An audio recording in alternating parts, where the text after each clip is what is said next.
Hello प्यारे बच्चों, आपका श्री राम अकेडमी में स्वागत है। और आज हम आपके लिए लेकर आए हैं नया चैप्टर।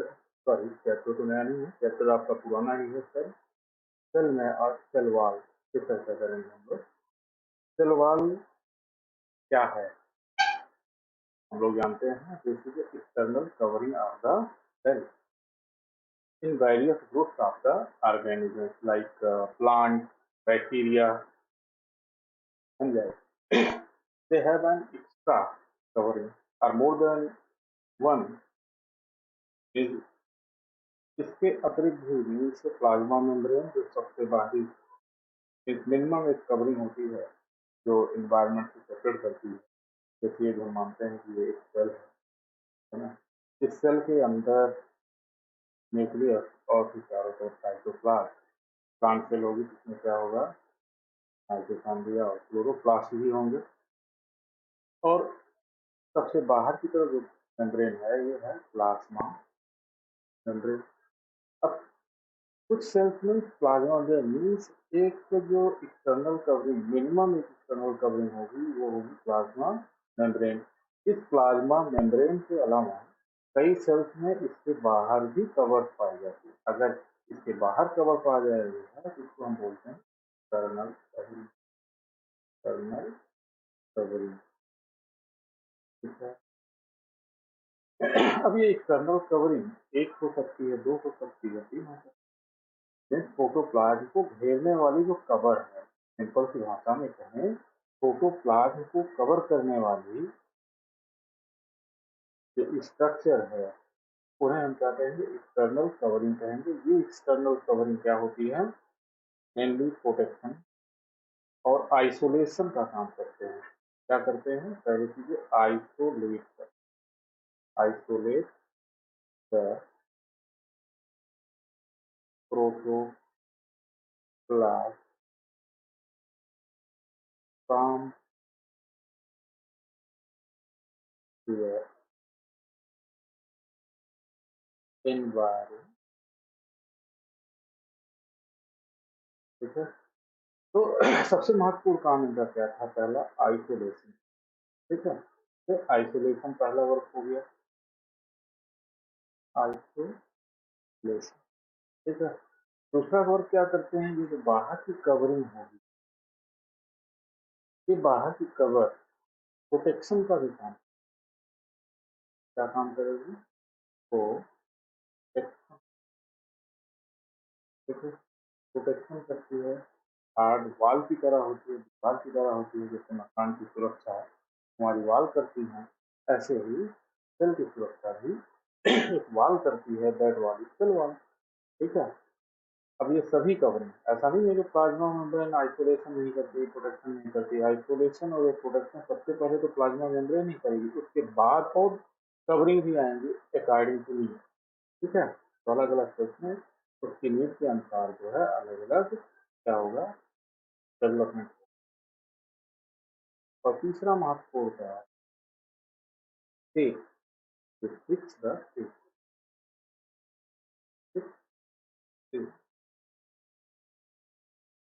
क्या करते हैं, टेप को फिक्स कर देते हैं, ठीक है। क्या करते हैं, टेप को फिक्स कर देते हैं। ये तीन महत्वपूर्ण का, बाकी और भी फंक्शन हम लोग आगे देखेंगे। अभी हम लोग ये सिर्फ जानने की कोशिश करते हैं कि ये कवरिंग कौन कौन सी है, ठीक है।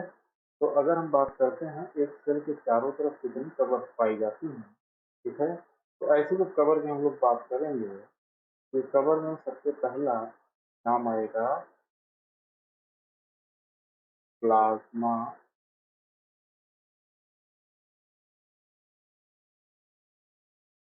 मेम्ब्रेन।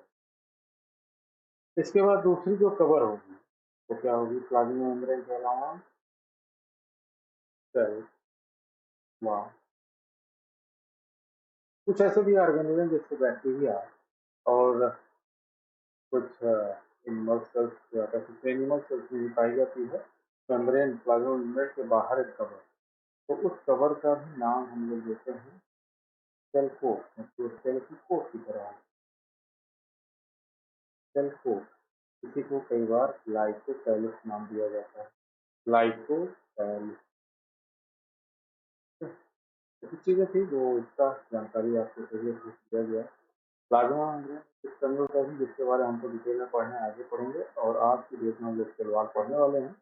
तो ग्लाइकोसाइलिस बैक्टीरिया में जो मिलता है, यह दो प्रकार के हैं। एक जो बहुत ही फास्ट अटैच्ड होते हैं सलवार से, ठीक है, और बहुत ही हार्ड स्ट्रक्चर बनाते हैं, उनको हम लोग बोलते हैं कैप्सूल। क्या बोलते हैं? कैप्सूल बोलते हैं। और जो स्मूथली या कह सकते हैं लूजली कनेक्टेड होते हैं, क्या होते हैं? बहुत ही लूज कनेक्शन को करते हैं, लूजली कनेक्टेड होंगे। ये क्या था? फास्ट कनेक्ट था सलवार से। लेकिन अगर लूजली कनेक्टेड है और म्यूसिलेज लाइक स्ट्रक्चर बनाता है, तो इसको हम लोग बोलते हैं म्यूसिलेजिनस।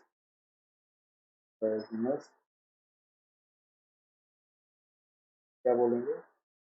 म्यूसिलेजिनस शीट बोलते हैं यहाँ पे, म्यूसिलेजिनस शीट। क्या बोलेंगे? इस लेयर को हम लोग बोलेंगे म्यूसिलेजिनस शीट। तो इस तरह से हमने देखा कि एक्सटर्नल कवरिंग हमारे पास विभिन्न ग्रुप्स में है, वो बेसिकली 3 प्रकार की हो सकती हैं।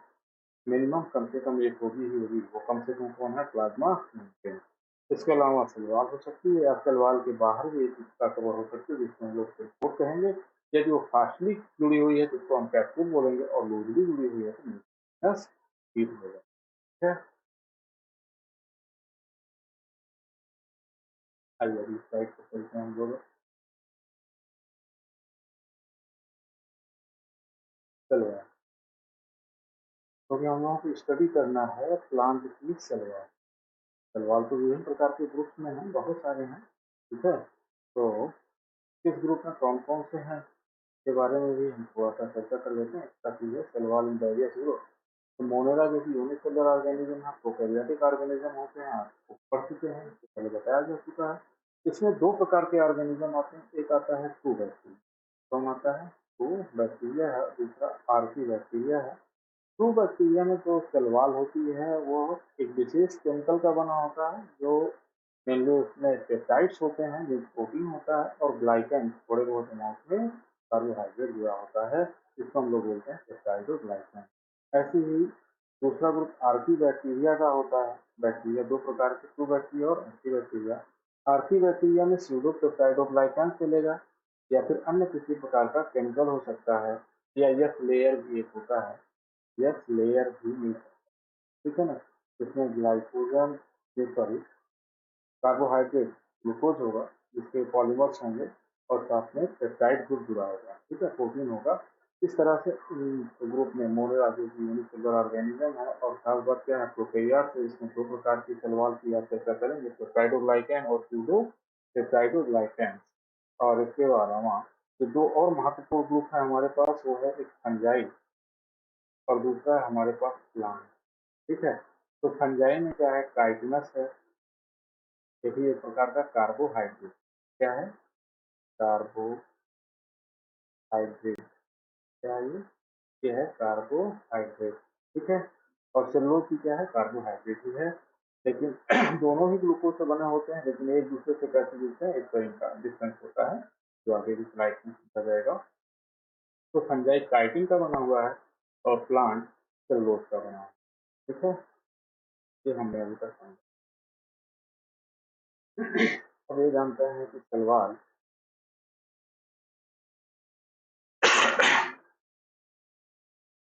In plant clear occur rigid salwar. Salwar कैसी होती है? प्लांट की वजह रिजिड, ये उसकी कठोर होती है, ठीक है। बिल्कुल सीमेंट और पिलर जैसे मकान में बनता है, उसी तरह से रिजिड होती है। Which lies outside the cell membrane, जो सेल मेम्ब्रेन के बाहर पाई जाए, आउटसाइड द सेल मेम्ब्रेन, ये बात ध्यान रखिएगा। Salwar is non living. Salwar क्या होती है? आमतौर पर नॉन लिविंग तो है, ठीक, लेकिन जो इसकी प्राइमरी सलवार है, इसमें जो है 3 लेयर की सलवार पाई जाती है, प्राइमरी, सेकेंडरी और टर्सरी। 3 प्रकार की सलवार या लेयर्स होती है सलवार में, 3 लेयर्स होती है, प्राइमरी, सेकेंडरी और टर्सरी। यदि कोई सेल वॉल सिर्फ और सिर्फ प्राइमरी सेल वॉल की बनी है, मानी प्राइमरी लेयर ही पाई जा रही है, तो मेनली क्या होती है, बहुत ही फंक्शनल होती है। वो क्या होती है, डायनेमिक होती है। तो जो नॉन लिविंग प्रॉपर्टी है, किसी भी लिविंग बीइंग में नॉन लिविंग का मतलब क्या होता है, सेल्स का कोई भी पार्ट जो कि एक्टिव नहीं है, क्या नहीं है, एक्टिव नहीं है।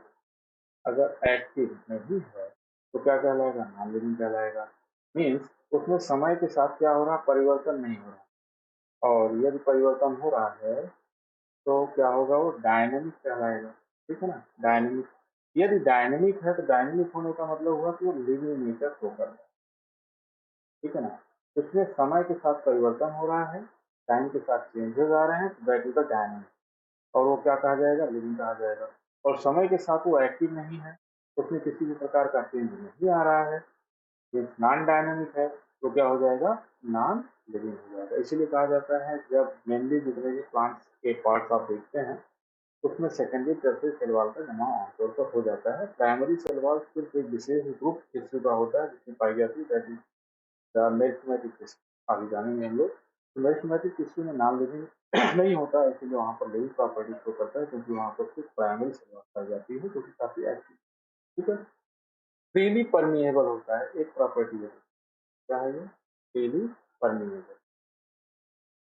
इस किसी भी चीज को, जैसे आपने सुना होगा, प्लाज्मा मेम्ब्रेन जो होती है सेलेक्टिव परमेएबल होती है, कुछ चीजों को आने देती है बाहर, कुछ चीजों को बाहर जाने देती है, सबको अंदर नहीं आने देती, सबको बाहर नहीं जाने देती।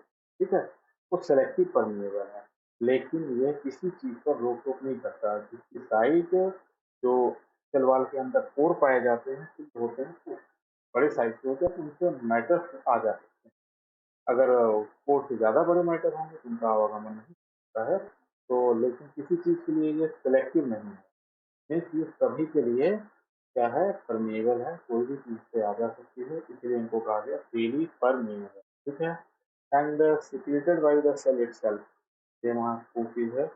इनको फॉर्मेशन जो होता है सेल वॉल का, सिक्रीशन के द्वारा होता है। कौन सिक्रीट करता है, सेल सेल्फ करती है, खुद ही करती है। Protection of its plasma membrane, भाई प्लाज्मा मेम्ब्रेन के बाहर है, और ये एक ऐसी वॉल है जो काफी मोटी है और रिजिड है, सेफ्टी प्रोवाइड कर रही है। तो जो भी इसके अंदर होगा वो सेफ होगा। तो प्लाज्मा मेम्ब्रेन और साइटोप्लाज्म या कह लीजिए प्रोटोप्लाज्म पूरा का पूरा सेफ होता है। ठीक है, इस तरह से क्या होगा, सारी चीजें जो सेल वॉल के अंदर है वो प्रोटेक्टेड है। अब बात करते हैं कौन से केमिकल का इस्तेमाल हुआ है बनाने में। मीन्स हमारी जो सेल है, सेल वॉल को बनाने में क्या क्या चीजें लगाती हैं, जैसे आप देखे भी होंगे, पिलर्स वगैरह जब बनते हैं तो उसमें सरिया डाला जाता है, सीमेंट बोरन डाली जाती है, सारी चीजें मिला करके बनाया जाता है। मीन्स एक मीडियम होता है, उस मीडियम में लोहे की राडें डाली जाती हैं, जाम हो जाता है। ठीक है, ऐसी हमारी जो एक्सटर्नल कवरिंग सलवाल है, उसका भी फॉर्मेशन होता है। यहाँ की जो सलवाल होती है, उस सलवाल में सेलुलोज नाम का फाइबर होता है। सेलुलोज क्या है, एक फाइबरस, क्या है, फाइबर है, जो कि रॉड लाइक, क्या है, रॉड लाइक स्ट्रक्चर, बहुत लंबा रॉड लाइक स्ट्रक्चर बनाता है। और ये हेमी सेलुलोज और पेक्टिक एसिड या पेक्टिन कह लीजिए, हेमी सेलुलोज और पेक्टिन के मैटर, मान लीजिए ये मैटर भरा हुआ है, पेक्टिक सब्सटेंसेस और हेमी सेलुलोज, एक ग्राउंड सब्सटेंस बनाते हैं। क्या बनाएंगे, ग्राउंड सब्सटेंस। ठीक है, जब ग्राउंड सब्सटेंस बनाएंगे तो इस ग्राउंड सब्सटेंस में क्या है, मीन्स जो सीमेंट है, मूरन है, गिट्टी है, जिसको लिक्विड बना करके डाला जाता है, फिर उसको सूखने के लिए छोड़ा जाता है, जाम होता है। ये ग्राउंड सब्सटेंस बनता है किसके द्वारा, हेमिसेलुलोज के द्वारा। और इसमें राड जो पड़ती है, किसकी पड़ती है भाई, आपका ये फाइबर होता है कभी। इस तरह से एक दीवार बन जाती है बाहर, जो बहुत ही, ठीक है ना। It is made up of cellulose, hemicellulose and pectin. इनके अलावा कुछ अतिरिक्त मैटर भी मिलते हैं, तो भी आपको ध्यान रखना होगा। वो कौन सी चीजें हैं, कुछ तो अमाउंट प्रोटीन का मिलता है, कुछ अमाउंट प्रोटीन का, और इसी के साथ साथ थोड़ा बहुत अमाउंट लिपिड का भी मिलता है। ठीक है ना, ये सब इसी ग्राउंड सब्सटेंस में भी पाए जाएंगे।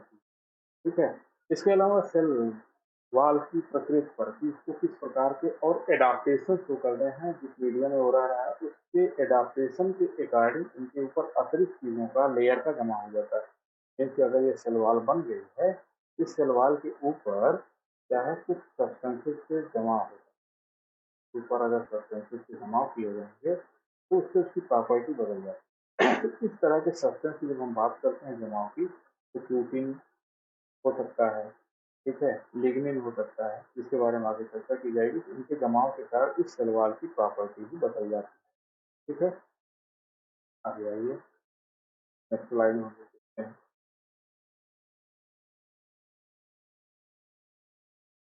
सलवार एक प्लांट के लिए बड़ा ही इम्पोर्टेंट है। तो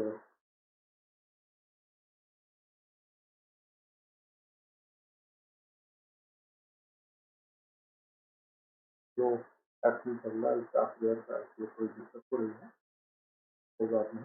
प्लांट सलवार, प्लांट सलवार किससे बना हुआ है बताया जा रहा है सेलुलोज। अब बात होती है सेलुलोज क्या है, कैसे सेलुलोज हैं, इनके स्ट्रक्चर के बारे में समझा जाए। तो सेलुलोज क्या होता है, वास्तव में ग्लूकोज से बना होता है। किससे बना होता है, ग्लूकोज से बना। तो ग्लूकोज का ये क्या है, पॉलीमर है। पॉलीमर का मतलब क्या होता है, अगर देखा जाए पॉली और मर्स जो शब्द है जिससे बना हुआ है। पॉली का मतलब होता है मीनिंग और मर्स का मतलब होता है पार्ट। बहुत सारे पार्ट आपस में रिपीट होकर के जुड़ते हैं और बन जाता है पॉलीमर। यहाँ पर देखें, एक ग्लूकोज मॉलिक्यूल, ठीक है, ये है। दूसरा ग्लूकोज मॉलिक्यूल, ये है। तीसरा, चौथा, पांचवा। इस तरह से ऐसे संख्याएं आपस में जुड़ती चली जाएंगे, आगे बढ़ते जाएंगे, हजार कई हजार की संख्या में। इसमें मिनिमम जो बताया जाता है ग्लूकोज मॉलिक्यूल को स्टडी किया गया है, लगभग इसमें 6000 ग्लूकोज के मॉलिक्यूल पाए जाते हैं एक सेलुलोज मॉलिक्यूल, ठीक है। ये सेलुलोज मॉलिक्यूल क्या है, 6000 या उससे अधिक या कम थोड़ा बहुत ग्लूकोज मॉलिक्यूल का कॉम्बिनेशन। और ये ग्लूकोज मॉलिक्यूल आपस में जुड़े हुए हैं, जोड़ने के लिए जानते हैं केमिकल को जोड़ने का काम कौन करते हैं, बॉन्ड करते हैं। तो विशेष रूप से कोवैलेंट बॉन्ड होते हैं। यहाँ पर जो कोवैलेंट बॉन्ड होता है उस कोवैलेंट बॉन्ड को हम लोग कहते हैं ग्लाइकोसिडिक बॉन्ड। क्या बोलते हैं उसको हम लोग, ग्लाइकोसिडिक बॉन्ड बोलते हैं, ग्लाइकोसिडिक बॉन्ड। तो cellulose is the polymer of glucose which is joined bye covalent bond, ठीक है। यहाँ पर ये बीच में आप जो देख रहे हैं ये क्या है, कोवैलेंट बॉन्ड है। और ये मॉलिक्यूल जो है आपका ग्लूकोज, क्या है, ग्लूकोज है, ठीक है। ये आपस में जुड़ते जाएंगे, एक लंबी चेन बनाते हैं। इस लंबी चेन को हम लोग कहते हैं पॉलीमर। और किसका पॉलीमर है, सीधी सी बात है, जिससे बना होगा। ये ग्लूकोज से बना हुआ, इसलिए इसको हम कहेंगे ग्लूकोज का पॉलीमर, ठीक है। पहली पॉइंट कि सेलुलोज क्या है, अगर हमको इसको बताना है तो क्या डिफाइन करेंगे, it is polymer of glucose, this is process, ठीक है, जो कि फोटोसिंथेसिस का प्रोडक्ट है, ठीक।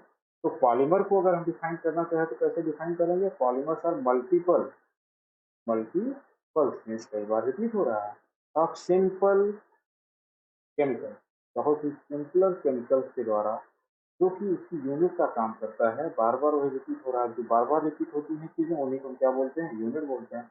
तो मीन्स केमिकल यूनिट्स है जो बार बार रिपीट होकर के मोनोमर्स का निर्माण करते हैं, जो मोनोमर्स कहलाते हैं। ऑलरेडी यही यूनिट है, ये यूनिट क्या कहलाती है, मोनोमर्स ही कहलाती है। यह मोनोमर्स या यूनिट रिपीट होकर के एक पॉलीमर का निर्माण करेंगे। और जो मोनोमरिक यूनिट होगी उसी का नाम दिया जाएगा कि इसका पॉलीमर है, ग्लूकोज का पॉलीमर है, ठीक है। या ऐसी एक और डेफिनेशन है, दैट इज द पॉलीमर्स की डेफिनेशन बता रहे हैं। Polymers large molecules, macro molecules होते हैं, बहुत ही हैवी, क्योंकि आपको क्योंकि 6000 ग्लूकोज मॉलिक्यूल है एक चेन में, ठीक है। तो large molecules, macro molecules composed of many repeated सब यूनिट। तो जो रिपीटेड सब यूनिट है वो यूनिट का नाम क्या है, मोनोमर, ठीक है ना। तो सेलुलोज में क्या है, cellulose is the polymer of glucose is joined bye covalent bond, that is the glycosidic bond, ये इंपॉर्टेंट है। आगे, प्लांट सेल वॉल के जो हमने अभी चर्चाएं की थी, तीन प्रकार के लेयर्स हैं, इन तीनों लेयर्स की बात करेंगे, है ना। ये तीनों लेयर्स क्या हैं इसके बारे में देखते हैं। स्ट्रक्चर ऑफ प्लांट सेल रहा है, ठीक। Cell wall is made up of 3 layer. हमने पहला लेयर बताया प्राइमरी वॉल, दूसरी बताया सेकेंडरी सेल वॉल, तीसरी क्या है टर्सरी। ठीक है ना। ये समझते हैं कि सेल वॉल वास्तव में कैसे बने। जब एक सेल होती है, ठीक है, सेल जब डिवाइड होती है तो न्यूक्लियस बन जाते हैं और इनके बीच में वाल बनती है, इस तरह से जो सेल बन जाती है। तो जो सबसे पहले वाल बनती है थर्मोप्लास्ट होते हैं, जो कि कह सकते हैं आप टुकड़े होते हैं छोटे छोटे जो आपस में जुड़ते हैं और बीच में एक लेयर बनाते हैं जिसको बोलते हैं हम लोग मिडिल लैमेला। क्या बोलते हैं इसको? Middle lamella. क्या बोलते हैं? Middle lamella. तो मिडिल लैमेला बेसिकली प्रैक्टिक सब्सटेंसेज होते हैं। मिडिल लैमेला बनता है मैग्नीशियम और कैल्शियम, ठीक है, कैल्शियम एंड मैग्नीशियम के पेप्टेट, कैल्शियम एंड मैग्नीशियम पेप्टेट।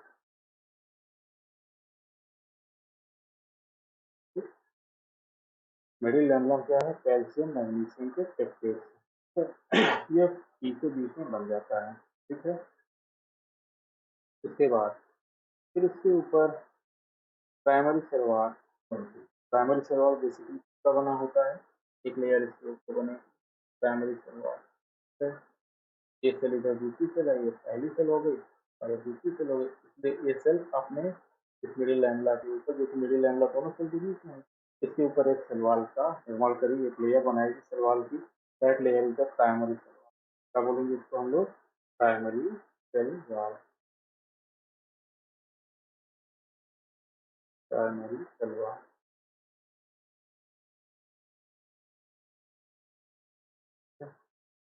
ये क्या है? प्राइमरी सेल वॉल है। प्राइमरी सेल वॉल भी अगर देखा जाए तो कई लेयर से मिलकर के बनती है। Secondary cell wall. अब इसी के ऊपर सेकेंडरी सेल वॉल का हम सेकेंडरी सेल वॉल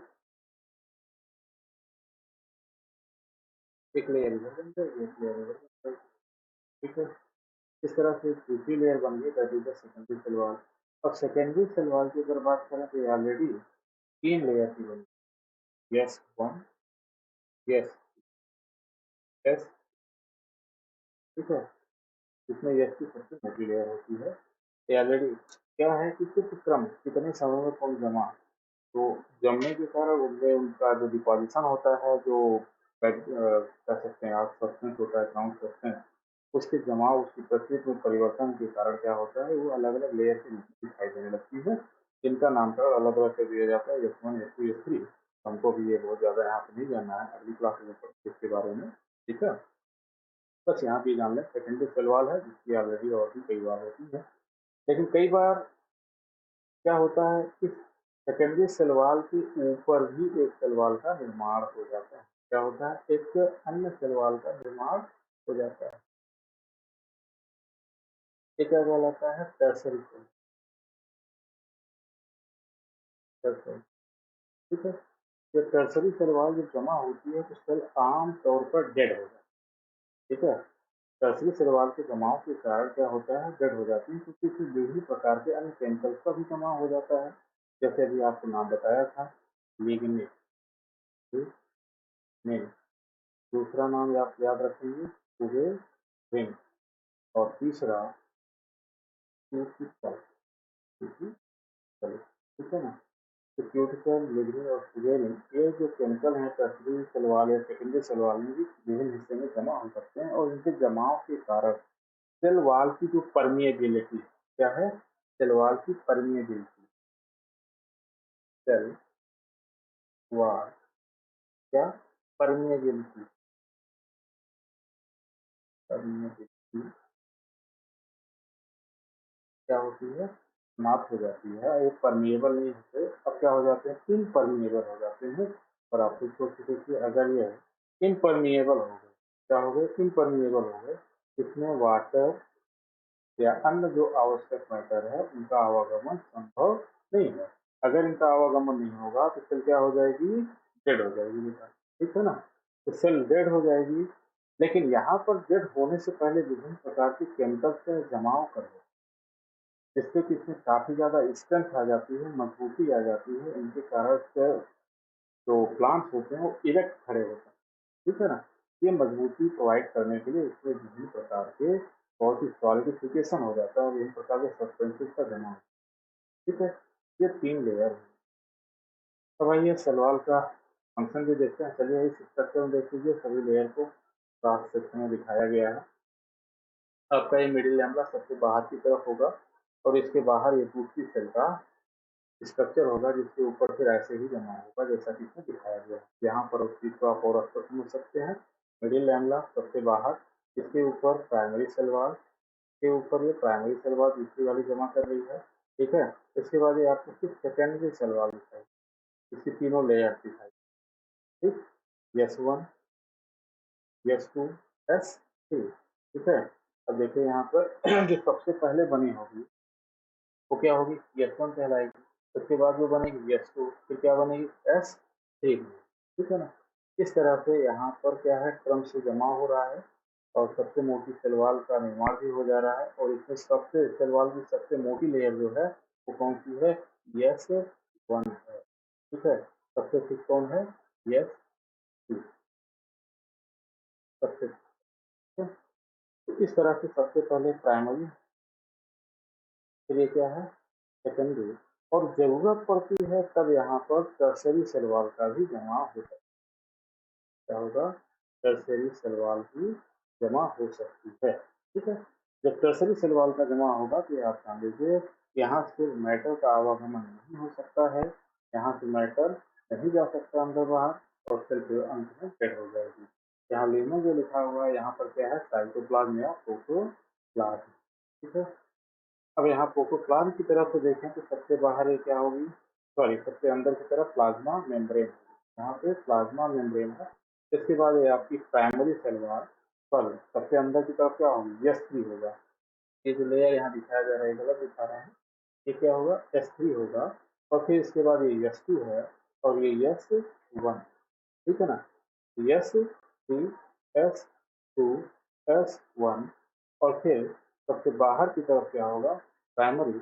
और प्राइमरी से भी बाहर दो सेल को जोड़ने वाला जो मैटर जो सबसे पहले बना था सेल वॉल के फॉर्मेशन के लिए, जो बेस प्रोवाइड कर रहा था, that is the middle lambda. क्या है ये, मिडिल लैम्बडा। ठीक है ना, तो मिडिल लैम्बडा सबसे पहले बनता है, इससे दो सेल इधर, ठीक है, और एक अंदर की तरफ से दो सेपरेट हो गई। यहाँ पे सबसे पहले जो मिडिल लैम्बडा के ऊपर जमी है wall, that is the primary. फिर उसके ऊपर जो जमी वो हो गई क्या, सेकेंडरी। इसमें सबसे पहले जो जमने वाली थी वो क्या है भाई, S1। बाहर की तरफ से देखा जाएगा तो S1 यहाँ पाया जाता है, S1, फिर S2, फिर S3। और ऐसे ही इस चीज से यहाँ आप और अक्सर समझ रहे थे, सबसे पहले बनने वाली क्या होगी, S1, फिर क्या होगी S2, फिर S3। इन सबसे नई बनने वाली से, ठीक है, इसमें अगर सेकेंड में पूछा जाए कि सबसे बाद में कौन सी सेल बनी थी, लेटेस्ट सेल कौन सी है, दैट इज लेयर जो है, सॉरी सेल नहीं, लेयर दैट इज, ठीक है ना। तो सबसे अंदर की तरफ में साइटोप्लाज्म थी, साइटोप्लाज्म थी, क्या है ये, साइटोप्लाज्म। ठीक है, साइटोप्लाज्म की तरफ ये सही है। ठीक है, आइए हम लोग देख लेते हैं फंक्शन, सेल वॉल की फंक्शन के बारे में। ठीक है, सेल वॉल के फंक्शन को हमने पहले स्लाइड में ही डिस्कस किया था, जिसमें हमने आपको बताया था कि इसमें 3 लेयर्स पाई जाती हैं, सॉरी 3 मेजर फंक्शन। एक आइसोलेशन, एक क्या है, आइसोलेशन है, दूसरा क्या है, सेल को सपोर्ट प्रोवाइड करना, स्ट्रेंथ प्रोवाइड करना। ठीक है, it permit the plant cell to become turgid. इस टाइम यहाँ बड़ा इंपॉर्टेंट आ रहा है, व्हाट इज टर्जिडिटी। ठीक है, अब आप इसको थोड़ा ध्यान समझिएगा क्योंकि बड़ा इंपॉर्टेंट टॉपिक है और बहुत पूछा भी जाता है। ठीक है, तो टर्जिड क्या होता है, अब देखिए ये सेल वॉल जो है काफी मोटी स्ट्रक्चर है, वॉल की तरह है। ठीक है, और इसके अंदर क्या भरा हुआ है, साइटोप्लाज्म या प्रोटोप्लाज्म चाहिए। और यहाँ पर एक मेम्ब्रेन है, that is the plasma membrane. क्या है ये, प्लाज्मा मेम्ब्रेन। इसको अलग कलर से बना देते हैं। ठीक है, ये क्या है,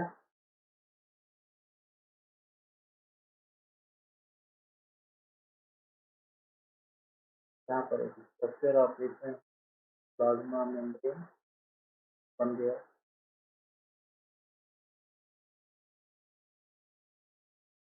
ऐसे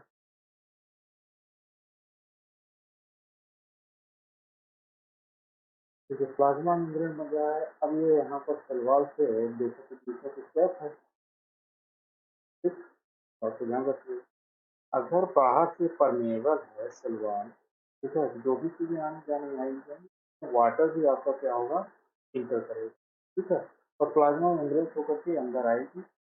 बाहर जो इन्वायरमेंट है उसमें वाटर बहुत ज़्यादा है, सेल के अंदर उतना वाटर, तो इसलिए हमेशा वाटर इसके अंदर आता रहता है। अगर सेल के अंदर वाटर आएगा तो सेल क्या होगी, फूलेगी, और फूलेगी तो प्लाज्मा मेम्ब्रेन जो अभी यहाँ पर आपको मैंने गैप दिखाया है, अब ये गैप बचेगा नहीं, बल्कि जो प्लाज्मा मेम्ब्रेन है वो बिल्कुल वाल से क्या हो जाएगी, कट जाएगी। मीन्स यहाँ पर किसी भी प्रकार का आप गैप नहीं देख सकते, ठीक है। और ये गैप नहीं है तो वाल से कट गई है, ये कंडीशन कहलाती है फ्लैसिड कंडीशन। क्या कहलाती है, फ्लैसिड, ठीक। अब यहाँ पे दो तरह के टर्म आ रहे हैं, फ्लैसिड कंडीशन, फ्लैसिड कंडीशन, ठीक है।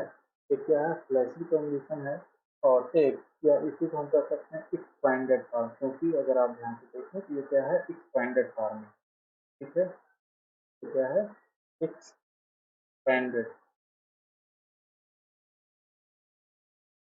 अगर ये एक्सपैंडेड है, फूला हुआ है पूरी तरह से, तो सीधी सी बात है, जो प्लाज्मा मेम्ब्रेन है वो सीधे प्लाज्मा मेम्ब्रेन आपकी किससे अटैच हो जाएगी, सेल वॉल से अटैच हो जाएगी। इस तरह से कोई भी स्पेस बीच में नहीं बचेगा। ऐसी कंडीशन क्या कहलाती है, फ्लैसिड कहलाती है, ठीक है। अब यहाँ देखें, it permits the plant cell wall, it permits the plant cell wall to become turbid as water enter the vacuole through the osmosis. Plasma, sorry, plant cell में आप जानते हैं एक बहुत ही बड़ा सेंटर में क्या होता है,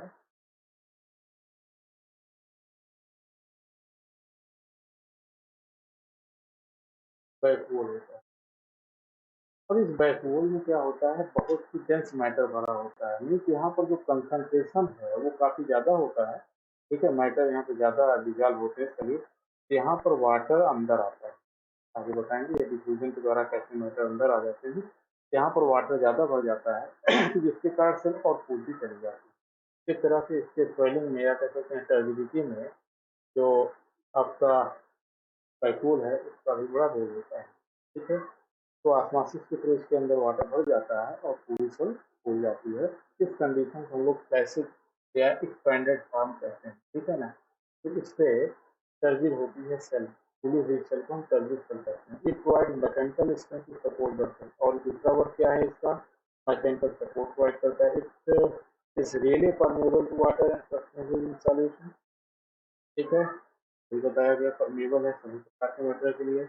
इट हैज नैरो पोर, खास बात यहाँ क्या होती है, एक सेल से बहुत सारे स्ट्रैंड निकलते हैं, दूसरी सेल में जाते हैं, क्या करते हैं, दूसरी सेल में जाते हैं।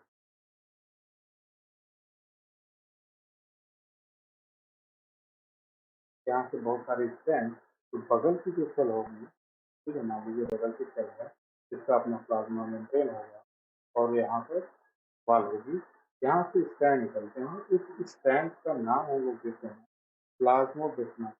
क्या नाम देते हैं, plasmodesmata.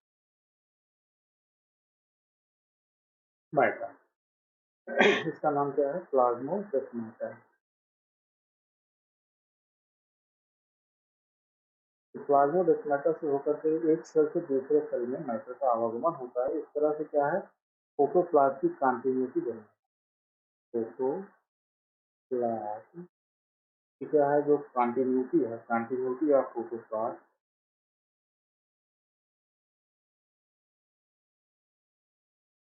Continuity of protoplasm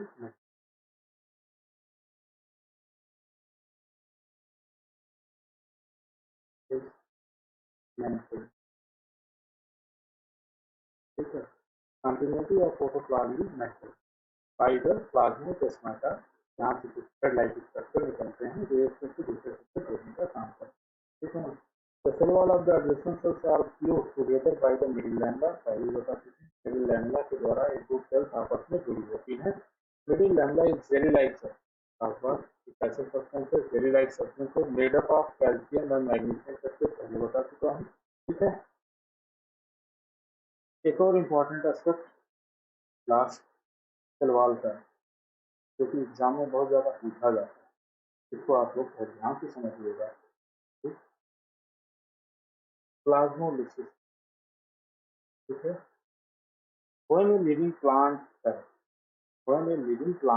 loses water through the osmosis, क्या करता है कोई भी प्लांट सेल ऑस्मोसिस मीन्स क्या होगा कि जो प्लांट सेल होगी किसी न किसी एक ऐसे मीडियम में रखने की जरूरत है जिसमें वाटर क्या है प्योर वाटर.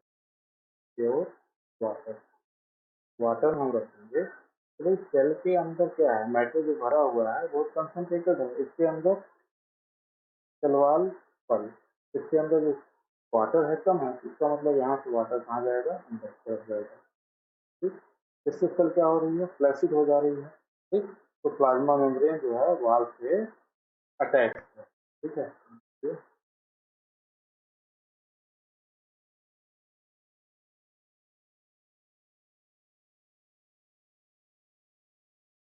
ये प्लाज्मा मेम्ब्रेन है बिल्कुल अटैच है. इससे सेल वॉल से अटैच होगी. और अब ये इसी को हम लोग उल्टा करेंगे. यहाँ पर बहुत ही क्या कहते हैं कंसनट्रेटेड साल्ट ले लें. क्या ले लें कंसनट्रेटेड साल्ट ले लें. ठीक है. तो क्या होगा बाहर का सोल्यूशन आधा गाढ़ा हो गया. अब वाटर जो है यहाँ पर नहीं है. वाटर कहाँ पे सेल के अंदर है. ये वाटर क्या होगा बाहर की तरफ निकल मीन्स जो साल्ट है उसमें ऐसी कंडीशन क्या होगा ये अभी फ्लैसिड कंडीशन में है. आपकी क्या है सेल फ्लैसिड कंडीशन में है. सारा मैटर यहाँ भरा हुआ है जो चिपकी हुई है वाल से सेल वाल आपकी. लेकिन अब क्या होगी सेल वाल आपकी सेपरेट हो जाएगी दूर हो जाएगी क्योंकि वाटर इसमें से बाहर निकल गया तो इसका जो वॉल्यूम है घट जाएगा और इस तरह से पूरा प्रोटोप्लाज्म जो है अंदर सिकुड़ करके बहुत थोड़े से रीजन में रह जाएगा और वाल सेल वॉल और प्लाज्मा मेम्ब्रेन के बीच एक स्पेस उत्पन्न हो जाएगा जगह बन जाएगी. तो इस तरह की घटना जो होती है उसको हम लोग बोलते हैं प्लाज्मोलिसिस. ठीक है ना. वही है व्हेन ए लिविंग प्लांट से लूजेस वाटर थ्रू ऑस्मोसिस ये जो श्रिंकेज हो जाएगा क्या हो जाएगा कॉन्ट्रैक्शन हो जाएगा किसका प्रोटोप्लाज्म का. कभी ये श्रिंक करके अंदर की तरफ चला आएगा प्रोटोप्लाज्म. और कैसे आएगा क्योंकि यहाँ पे सेल पर प्लाज्मा मेम्ब्रेन है ये अंदर की तरफ मूव कर जाएगी. ठीक. क्योंकि वो फ्लेक्सिबल होती है रबड़ की तरह है. जब अंदर का मैटर घटा तो उसी हिसाब से सिकुड़ गया. जब उसमें मैटर भरा तो फैल जाता है. ठीक है. कर्जित होता है फैला हुआ होता है और जब सिंक कर जाता है तो सिकुड़ जाता है. ठीक है. away from the cell wall. Away from the cell wall. So the plasma membrane go away from the cell wall and thus produce a space between plasma membrane and cell wall. This phenomena is called plasmolysis. Means plasma membrane का cell wall से दूर चला जाना. ठीक है. क्यों क्योंकि हमने क्या किया सेल को एक बहुत ही कंसंट्रेटेड सोल्यूशन में डाल दिया. जब हमने इसको कंसंट्रेटेड सोल्यूशन में डाल दिया तो सेल का जो वाटर था वो बाहर निकल आया. तो बाहर निकलने के कारण क्या हुआ जो प्रोटोप्लाज्म था वो सिकुड़ गया और उसके सिकुड़ने के कारण प्लाज्मा मेम्ब्रेन क्या हुआ सिकुड़ गया क्योंकि वो कैसा स्ट्रक्चर है रबड़ की तरह का स्ट्रक्चर है वो. ठीक है. यह फिनोमेना क्या कहलाता है यह फिनोमेना आपका प्लाज्मोलिसिस. ठीक है. Thank you. और अगली स्लाइड में मिलेंगे हम लोग अगले टॉपिक पे that is the plasma membrane.